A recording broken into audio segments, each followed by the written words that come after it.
Hey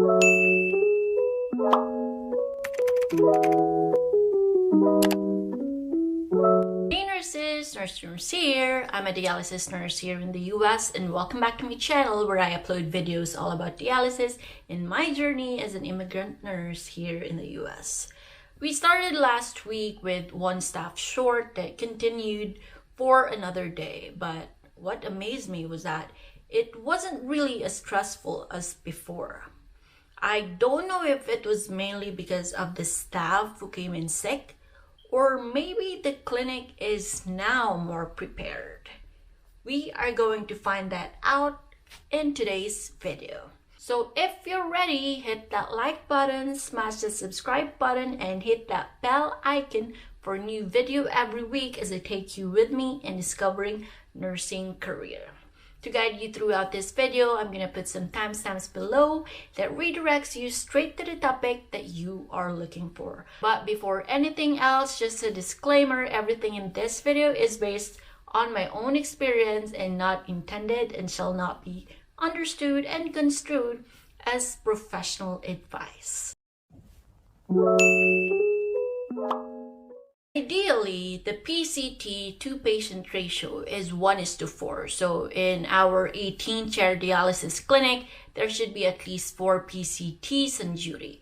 That would be 4 PCTs to 16 patients, and the 2 patients can just be shared. However, the actual staffing in my clinic only consists of 3 PCTs, and I'm not done yet. The 3rd PCT will arrive at 7 a.m. So from 5:30 a.m. to 7 o'clock a.m., it's only 2 PCTs who will receive and start patients within that period. How the chairs in the clinic are arranged is 9 chairs at one side, which we call pod, and the rest of the 9 chairs at the second pod. So 1 PCT will be assigned for each pod. The good thing is patients don't arrive at the same time. Their chair times have a 15-minute gap from each other. The first patient arrives at 5:30 a.m. while the last one, or the 9th patient, arrives at 7:30. So you can't feel any time pressure. So where do us nurses come in the picture?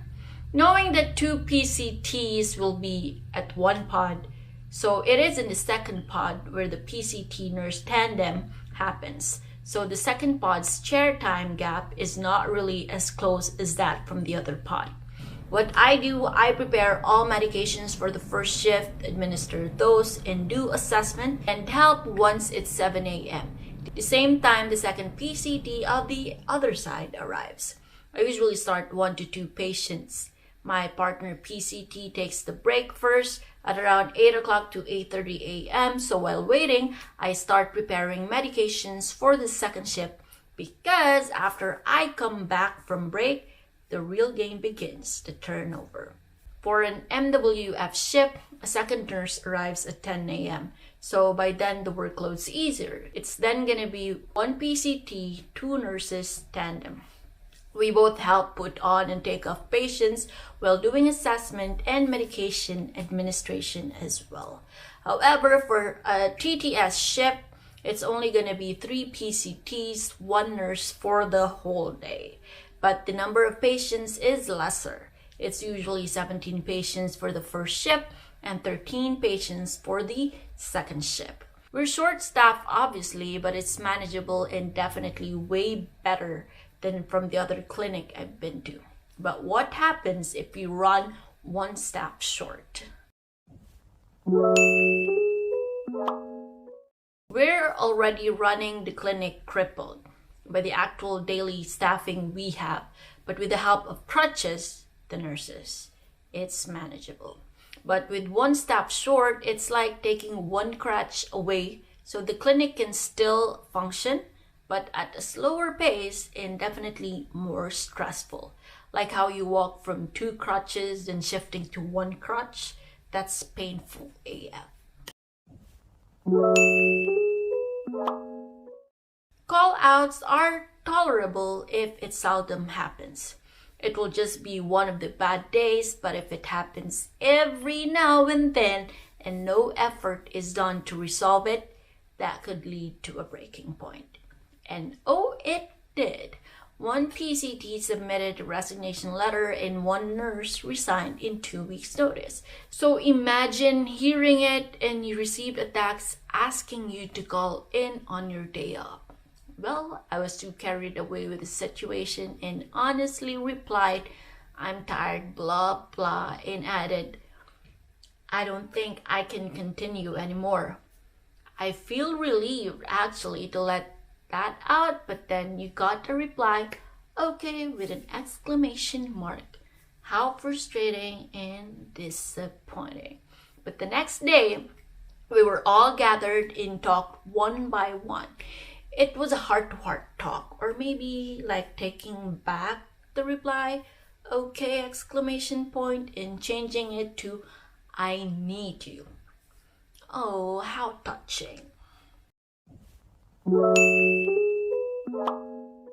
Clinics usually have 1 to 2 nurses on board daily, so we're good with that because the real problem is PCT staffing. So when they run short, it's us, the nurses, who cover. But there's another problem. No one's applying, so no matter how many times we complain, it's useless because there's no one out there to hire. And resigning is not even a solution either. It's worsening the situation to the staff who will be left behind. But there's more.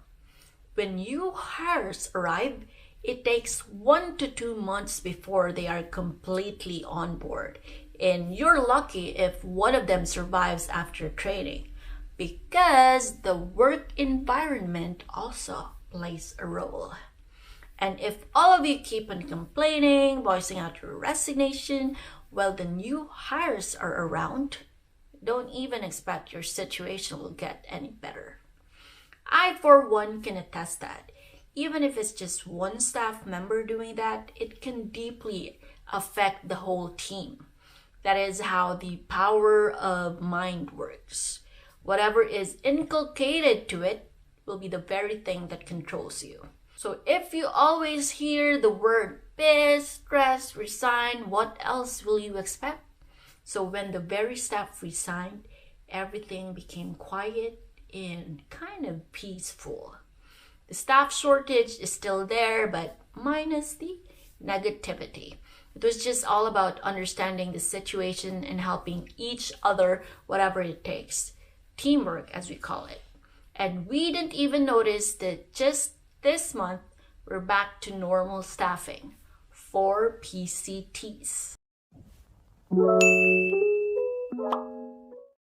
The 4 PCT staffing just started last week, and it must have been fate that was trying to test us, because on the first day, Monday, PCT came in sick. It was not a call out because the staff came in but went home because unfortunately it wasn't manageable. But the difference is we're just in our usual staffing of 3 PCTs, 2 nurses. So even though we're 1 staff down, it doesn't make any difference at all. I may have just put on 5 patients until the second PCT arrives at 7 a.m., but it's not anymore a big deal. In fact, I was still able to partially prepare the medications for the second shift. And to be honest, I'm amazed at how I am able to finish more tasks than before. I'm running 7 months now as a dialysis nurse, so definitely I finally found my pace. The next day, Tuesday, it was a real short staff, but the difference was lesser patients. So from the usual 13 patients for the second shift, we're now down to 9 patients. So it did help a bit, but definitely it was more chaotic than Monday. Imagine all machines were alarming at the same time. But another factor I should add is the patient's attitude. We're lucky that not all patients are rude to be impatient enough to walk out. So I made sure to inform them that we're just 3 staffs working so they can understand the delay. However, unlike before, this kind of situations always gets me on my nerves. Impatient, and I usually think of buying out. Guilty. But that time around was actually the opposite. So instead of the noisy machines annoying me and the whole situation stressing me, believe it or not, I just found it funny. And the funnier part was a new PCT trainee came to have a look around and observe. And one of us, the PCT, tried to explain that the situation was not a daily basis.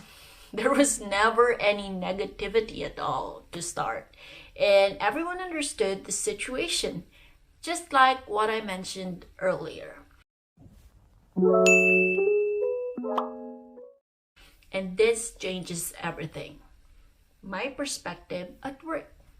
I must have now learned that situations like callouts are not something that I can control, but how I react to it, I can. So instead of feeling stressed and telling myself, here we go again, I now go with, let's get this on.